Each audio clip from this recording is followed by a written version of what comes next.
में जो हिंदुओं पे अत्याचार हो रहे हैं, मंदिरों को तोड़ा जा रहा है, जिनको विश्व लेवल के जो धर्म गुरु हैं उनको जेलों में ठूसा जा रहा है, उस अत्याचार के विरोध में आज पूरे विश्व के सनातन धर्म प्रेमियों में गुस्सा है। हमारा इतिहास रहा है, सनातन धर्म के ऊपर हमारे पूर्वजों ने जिंदा दीवारों में चिन्हना पसंद किया है, फांसी का फंदा चूमा है, घास की रोटी भी खाई है। सनातन धर्म के जो प्रेमी हैं वो त्याग और बलिदान का एक इतिहास है।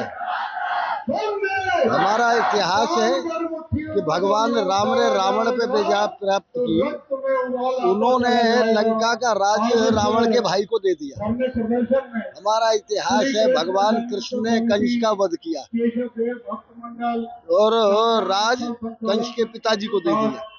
हम कभी किसी की संपत्ति पे, कभी किसी के धर्म पे कोई आक्रमण नहीं करते, क्योंकि सनातन धर्म तो अहिंसा का पर्याय है।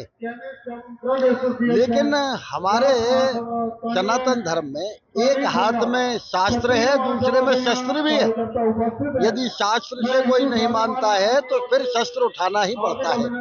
और अब वो समय आ गया है कि जब इस नादिरशाही सरकार बांग्लादेश की है, उसके विरुद्ध समस्त सनातन धर्म के प्रेमियों को शास्त्र से हटके भी शस्त्र उठाने ही पड़ेंगे। तत्काल उस सरकार को बर्खास्त किया जाना चाहिए। जिन्होंने इस तरह के अत्याचार किए हैं उनके विरुद्ध कठोरतम कार्रवाई होनी चाहिए।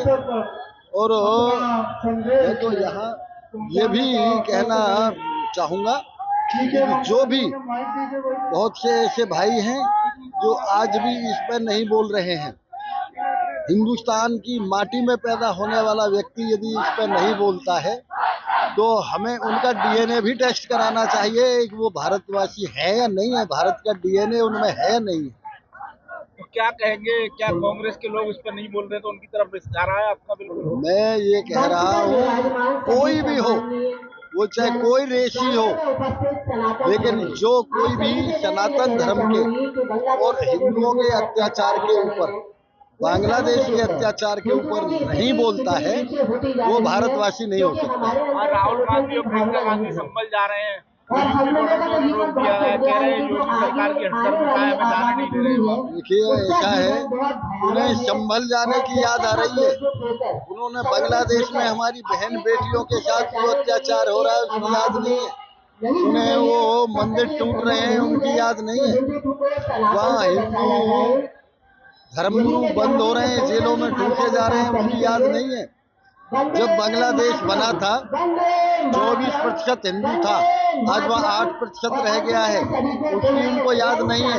वो इसलिए याद नहीं है कि उनमें आज भी 50% डीएनए विदेशी है। मेरा नाम नीति शर्मा है। मैं अखिल भारतीय विद्यार्थी परिषद की केंद्रीय कार्य समिति सदस्य हूँ और यहाँ पे हम लोग एकजुट होकर सभी संगठन आए हैं समन्वय, और हिंदू जो मंच है हमारा, उस पर हम सब एकजुट होकर आवाज उठा रहे हैं, धरना प्रदर्शन कर रहे हैं। क्या आवाज उठा रहे हैं? जो बांग्लादेश में जो अल्पसंख्यकों के साथ, हिंदुओं के साथ अत्याचार हो रहा है, उनको किस तरह से जो सेवा भाव कर रहे हैं उनके साथ भी अत्याचार हो रहा है। जैसे कि पता होगा आपको, इस्कॉन के एक पुजारी हैं जिन्हें वो कोरोना काल में उन्होंने भोजन वितरण किया, वहाँ पे कपड़े वितरण किए, हर तरह से वो जैसी उनका हो सकता है उस तरह से वहाँ पे राष्ट्र के लिए वो वहाँ काम करते हैं, बांग्लादेश के लिए। लेकिन उनके साथ भी ऐसा अत्याचार हुआ, उनकी क्या गलती है? वो एक हिंदू है इस वजह से, वो एक अल्पसंख्यक है इस वजह से, लेकिन वो भूल गए जो अत्याचार कर रहे हैं कि ये हिंदू, जैसे आप पीछे भी नारा सुन रहे हैं, हम सब हिंदू भाई भाई, हम सब सनातनी हैं, हम राष्ट्र के लिए, विश्व के लिए हमेशा खड़े रहते हैं। बांग्लादेश तक निश्चित ही हमारी आवाज पहुंचेगी जो आप बैकग्राउंड में सुन रहे हैं।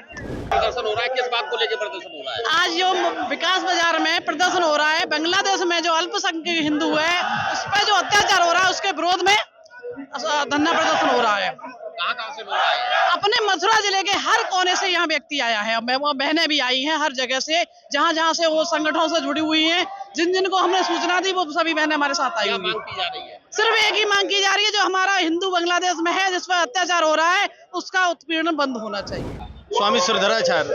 आज यहाँ पे क्या आयोजन किया जा रहा है विरोध प्रदर्शन? यहाँ पर भारत स्वाभिमान मंच के द्वारा बांग्लादेश में जो हिंदू और बाकी अन्य अल्पसंख्यकों पर जो अत्याचार हो रहा है उसके विरोध में हम यहाँ पर अभी बैठकर प्रदर्शन के लिए एकत्रित हुए हैं, क्योंकि बांग्लादेश सरकार हमारे हिंदुओं को कोई संरक्षण नहीं दे रही है और जमात इस्लामी जैसे कट्टरवादी उग्रवादी संगठन को उन्होंने खुला छोड़ दिया है, जिससे हमारे यहाँ हिंदुओं पर बांग्लादेश में भयंकर अत्याचार हो रहा है। और इस्कॉन के जो हमारे संत हैं उनको भी अरेस्ट कर लिया गया है, कोई वकील तक मुहैया नहीं कराएगा।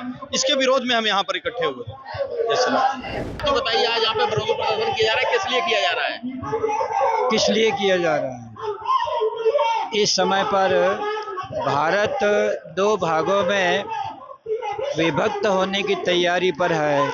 ऐसे समय पर हम लोग 100 करोड़ हिंदुओं को एक मत करके और एक ताकत बन के और हिंदू राष्ट्र के लिए सारे हिंदुओं को जोड़कर इस समय जो विभाजित होने की कगार पर उसको बचाने के लिए, हिंदुओं को जगाने के लिए इस समय हम पूरे इस प्रकार के आयोजन को यहाँ पर किया गया है। चतुर्नारायण पारासर भागवताचार्य वृंदावन से। आज यहाँ पे बांग्लादेश की घटना को लेकर यहाँ पर सभी संत लोग इकट्ठे हुए, क्या है वो? देखिए, हम लोग आज यहाँ इसलिए एकत्रित हुए हैं कि वर्तमान काल में जो बांग्लादेश में हिंदू समाज के साथ जो व्यवहार हो रहा है वह अत्यंत निंदनीय और विचारणीय है। वर्तमान में जो दशा आज बांग्लादेश में हिंदुओं की हो रही है वो बहुत ही दुखद है। आए दिन वहाँ से ऐसी घटनाएं, ऐसे सोशल मीडिया पर वीडियोज आ रहे हैं जिसमें हिंदुओं के साथ कितनी बर्बरता हो रही है, अमानवीय घटनाएं हो रही हैं, जो एक मानव समाज के लिए विचारणीय बात है। हम हिंदू मुस्लिम या किसी की बात नहीं करते, पर मानव के लिए, मानव के जो अधिकार हैं या मानव को किस प्रकार सुरक्षित रखा जाए, आज मानवता समाप्त होकर के वहाँ और एक दूसरे के लोग जो है दुश्मन बने हुए हैं, ये बहुत ही दुखद है। तो हमें चाहिए कि हम लोग एकजुटता करके बस ये दिखाना चाहते हैं कि भाई हिंदू कायर नहीं है, हिंदू कमजोर नहीं है, हिंदू सहिष्णुता है, उसमें सहनशीलता है, लेकिन कायरता नहीं है। हम लोग एकजुट होकर के और समाज को यही संदेश देना चाहते हैं कि ऐसा ना हो कि कल हमें भी अपने देश में इस प्रकार से आगे सोचना पड़े। आज हम जिन संपत्तियों को, जिन व्यवस्थाओं को, जिन संसाधनों को जुटा रहे हैं, कल उनका उपभोग हम कर पाएंगे, हमारे पीढ़ियां कर पाएंगे या कोई और करेगा, इस पर भी विचार करने की आवश्यकता है। जैसे कश्मीर से पलायन करना पड़ा, बांग्लादेश से हिंदुओं को भागना पड़ रहा है, यदि कल भारत पर इस प्रकार कुछ आपत्ति आती है तो हम लोग कहाँ जाएंगे? क्योंकि हिंदुओं का तो एकमात्र राष्ट्र भारत है, पर हम लोग कहाँ जाएंगे? इसलिए हम एकजुटता के साथ, आज हमारी आवश्यकता, समाज की समय की आवश्यकता है कि हम विविधता में ना बट करके एक होकर के, चाहे वो सामाजिक विविधता हो या प्रांतीय विविधता हो, सबको भुला करके सब एक होकर के, संगठित होकर के और इन सब आक्रांताओं का सामना करते हुए एकजुटता दिखाएं, ताकि हम लोग अपने लोगों को सुरक्षित कर सकें।